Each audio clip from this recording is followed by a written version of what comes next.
Hey everyone, have you ever wondered why we celebrate Christmas on December 25th?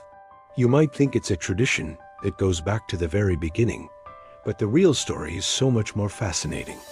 So, grab a cup of hot cocoa, get comfy, and let's dive into the surprising history of Christmas.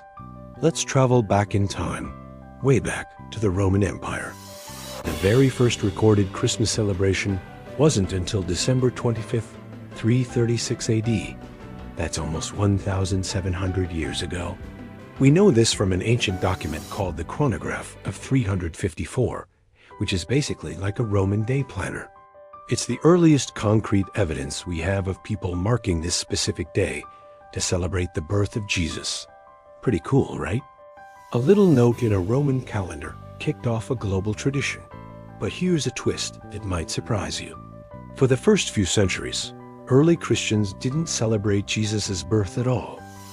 Their entire focus was on his death and resurrection.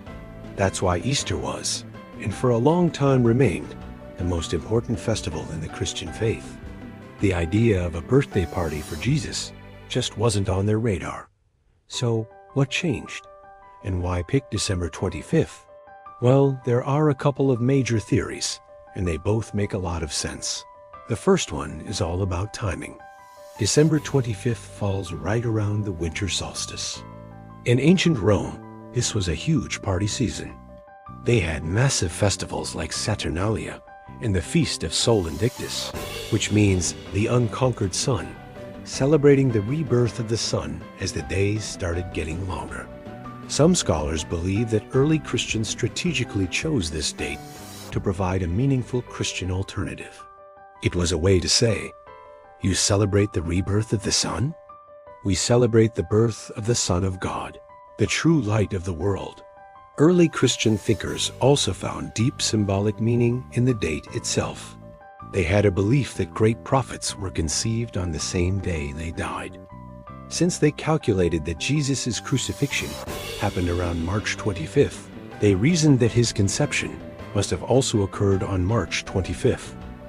And if you count 9 months forward from that date, you land right on December 25th.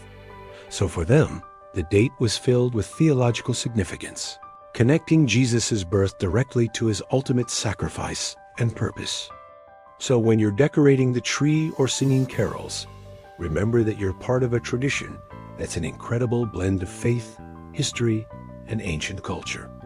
It is a powerful reminder of how a small event can echo through history and touch billions of lives.